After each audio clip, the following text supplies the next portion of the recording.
नाटक एक ऐसा शब्द है जो जुबा पर आते ही लगता है कि कुछ न कुछ कृत्रिम है, लेकिन जीवन की सच्चाइयां भी इसी नाटक में छिपी हुई है। और बांसवाड़ा शहर के कालिका माता क्षेत्र में अंगारी थिएटर, जी हाँ, जहां पर राष्ट्रीय स्तर के कलाकार, प्रशिक्षण प्राप्त व्यक्ति नरेश जी अपनी सेवाएं दे रहे हैं। और हाल ही में एक नाटक की तैयारी की जा रही है जिसका मंचन होगा। नाम है कफन। जी हाँ, कफन का नाम याद आते ही मुंशी प्रेमचंद याद आते हैं। आज भी मुंशी प्रेमचंद्र की वो कहानियां जीवंत बनी हुई है और समाज को संदेश दे रही है। आखिर बाप बेटे दोनों शराबी, और जब मौत हो जाती है घरवाली की तो दोनों कफन के पैसे इकट्ठे करते हैं और बाद में सोचते हैं कि कफन का क्या होगा, वो तो चल जाएगा। नहीं है, उसकी कफन की जगह ले आते हैं दारू की बोतल और पीने लगते हैं शराब। तो देखिए कि जीवन का सच क्या है।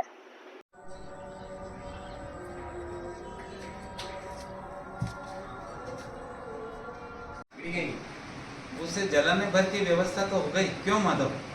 हाँ, लकड़ियाँ तो बहुत है, अब कफन चाहिए। चलो बाजार चलते हैं और कोई हल्का सा कफन देख लेते हैं। हाँ, और क्या, लाश उठते उठते रात हो जाएगी, रात में कफन कौन देगा? कैसा बुरा रिवाज है, जिसे जीते जी तन ढकने को चिथड़ा न मिले उसे मरने के बाद नया कफन चाहिए। कफन लाश के साथ जल ही तो जाता है। और नहीं तो क्या रखा रहता है? यही 5 रुपए अगर हमें पहले मिले होते तो कुछ दवा दारू नहीं करा लेते।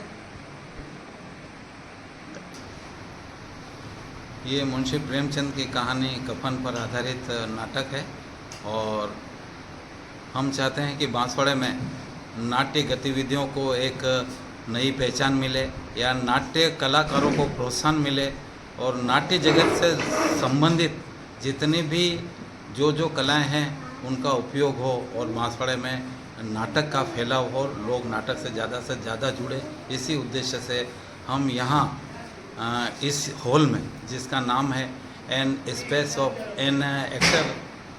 ऑफ एक्टर अनंगारी थिएटर, जो कि हमारे बांसवाड़ा के कालिका माता मार्ग पर सुजानेश्वर महादेव मंदिर के पास स्थित है, जहाँ पर एनएसडीएन नरेश पाल सिंह चौहान ने इस स्टूडियो का निर्माण किया है। जी, अभी मैं देख रहा हूँ आपकी वेशभूषा, आपका रहन सहन बिल्कुल अलग अंदाज में। तो इस तरह के वस्त्र कैसे तैयार करते हैं आप?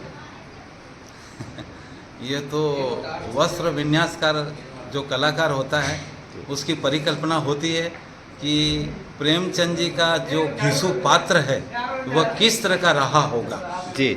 और उन हालातों में, उन परिस्थितियों में घिसू का जो एक तरह से चित्र या आकृति रहेगी, उस आधार पर हमारे जो वस्त्र विन्यास कलाकार है अरुंधति कलिता, उसने इन वस्त्र विन्यास और सज्जा का कार्य किया।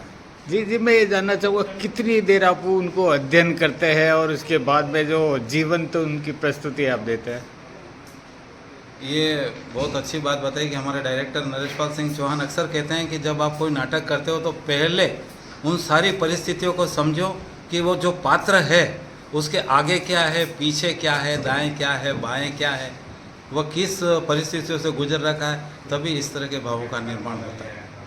तो कैसा लगता है जब आप एक जनता के बीच में जाते हैं और खुद को पर्दे पर देखते हैं?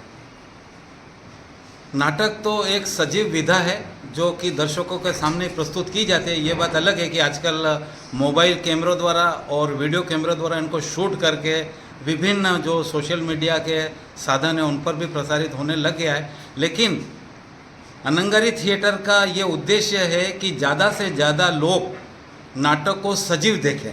जी, जो प्रस्तुतिकरण किया जा रहा है, जहाँ पर भी किया जा रहा है, वहाँ उसे देखें। इस उद्देश्य से इस अनंगारी थिएटर में आज ये कफन नाटक का प्रदर्शन किया जा रहा है। मेरा नाम सूरज प्रताप सिंह चौहान है और मैं काफ़ी सालों से जुड़ा हुआ हूँ थिएटर से और कर रहा हूँ उनके साथ, सर के साथ और काम कर रहे हैं। जी, जब आप कोई भूमिका निभाते हैं तो क्या महसूस होता है आपको जब हजारों लोग आपको देख रहे होते हैं? क्या संदेश देना चाहते हैं? मैं जो भी रोल करता हूँ तो मैं वही समझ के मतलब उसी में जी, रह के जी, कोशिश डूब के करता हूँ करते कि हैं। मैं वैसा कर पाऊँ, कोशिश करता हूँ अपनी तरफ से। तो आपको क्या लगता है कितना समाज को संदेश मिल पाता है, लोग कितने जागरूक हो पाते हैं? नाटक से काफ़ी लोग जागरूक होते हैं, अगर वो देखते हैं तो उनको काफ़ी मतलब जीवंत नाटक है ये तो डायरेक्ट आप लाइव देखोगे तो उस पर असर तो पड़ेगा ही। जी जी जी। तो अभी तक आपने कोई विशेष, क्योंकि कई जगह आप बाहर भी गए हुए हैं, तो कैसा लगता है जब बाहर के लोग भी आपको देखते हैं, आपकी भूमिका को देखते हैं? बड़ा अच्छा लगता है। आपकी कोई विशेष पहचान बन पाई सर? पहचान तो यही है बस, पहचान तो क्या है। जी जी। तो किसकी भूमिका अदा कर रहे हैं आप? आप मैं किस? इसमें माधव की भूमिका अदा कर रहा हूँ। जी। तो ये माधव का क्या खास क्या था जीवंत में?